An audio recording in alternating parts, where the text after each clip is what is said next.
वो भदरसा कांड जिसने सपा को मिल्कीपुर से बेइज्जती करवा कर खदेड़ दिया। सांसद अवधेश के लाल अजीत प्रसाद को उनके ही गढ़ से उल्टे पैर दौड़ा लिया।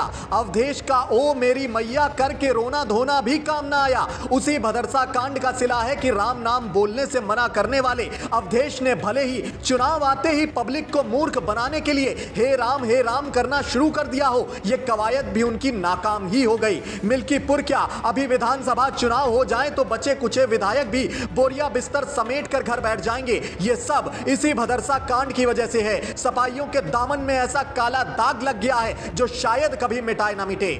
जी हां दोस्तों, मिल्कीपुर उपचुनाव को जीतने के लिए भाजपा और सपा ने अपनी पूरी ताकत झोंकी हुई थी, मगर यहां सपा को जबरदस्त हार का सामना करना पड़ा है। 60,000 से ज्यादा वोटों से सपा उम्मीदवार और अयोध्या फैजाबाद से सपा सांसद अवधेश प्रसाद के बेटे अजीत प्रसाद चुनाव हार गए हैं। मिल्कीपुर उपचुनाव को लेकर मुख्यमंत्री योगी आदित्यनाथ कितने सक्रिय थे, इसका अंदाजा इसी बात से लगाया जा सकता है कि पिछले कई दिनों से मिल्कीपुर में यूपी सरकार के कई मंत्री डेरा डाले हुए थे।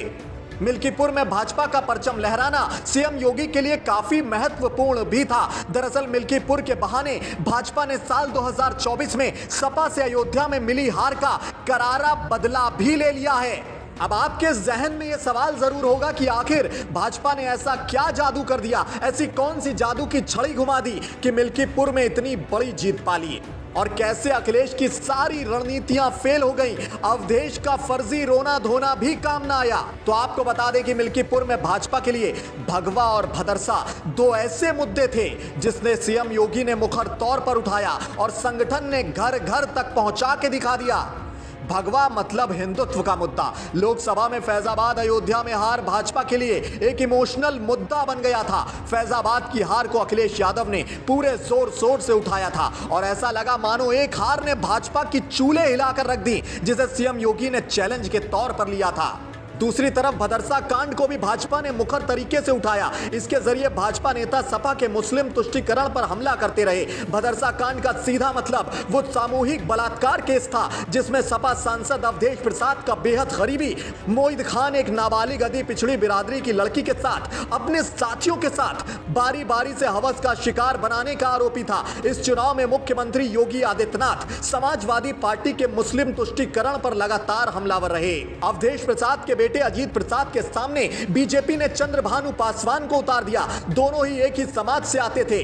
यह अखिलेश यादव के मुंह पर पासी समाज से जुड़े करारे तमाचे जैसा था। इसी के साथ चंद्रभानु पासवान ने सपा के यादव वोट बैंक में भी सेंधमारी शुरू कर दी। ऐसे में यादव वोटर्स में एक बड़े वर्ग ने भाजपा का साथ देने का मन बना लिया था। यह देखकर चुनाव के आखिरी दिनों में सपा भी आधे मन के साथ चुनाव लड़ती दिख रही थी। रणनीति के तौर पर भाजपा ने परिवारवाद से तंग आ चुके मतदाताओं के सामने बिल्कुल नया चेहरा देने की रणनीति अपनाई। जब सपा ने अवधेश प्रसाद के बेटे अजीत प्रसाद को टिकट दिया तो सपा के अंदर खाने भी इसका विरोध शुरू हो गया। उसी दौरान भाजपा ने बिल्कुल नया चेहरा दे दिया। ये देखकर सपा का नाराज तबका भी भाजपा के साथ चुप्पे चुप्पे खड़ा होने लगा। मिल्कीपुर में भाजपा का संगठन लोगों के घरों की कुंडियां खटखटाता रहा। संगठन ने अपने कार्यकर्ताओं को बहुत करीब से साधना शुरू किया और बूथ प्रबंधन भी बहुत काम का था भाजपा का। संगठन ने अपने सभी पुराने नए कार्यकर्ताओं को जोड़ने का काम शुरू किया। योगी आदित्यनाथ मिल्कीपुर गए, सभी छोटे बड़े कार्यकर्ताओं से सीधे फेस टू फेस बातचीत शुरू की। मिल्कीपुर कितना अहम है ये अपने कार्यकर्ताओं को एहसास कराना शुरू किया। कार्यकर्ता चाहे भाजपा के हो या संघ के, सभी को चुनाव में लगाया गया, सभी को ग्राउंड जीरो पर उतारा गया, सभी वोटर्स को बूथ तक लाया गया। बूथ टू बूथ कैंपेनिंग शुरू की गई। भाजपा उम्मीदवार चंद्रभानु पासवान का स्वभाव भी सभी को आकर्षित कर रहा था।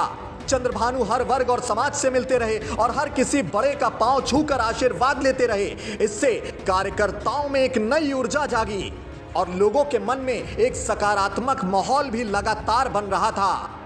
और इसी का सिला हुआ कि चंद्रभानु पासवान ने मिल्कीपुर में वो करके दिखा दिया जो शायद लंबे वक्त तक भाजपा के कोई और बड़े नेता नहीं कर पाए।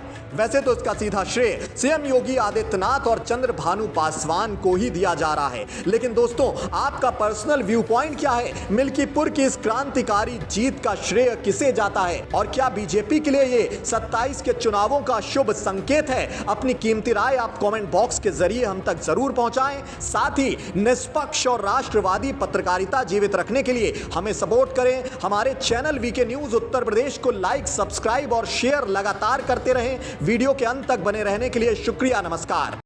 वीके न्यूज उत्तर प्रदेश उत्तराखंड, सच का सारथी।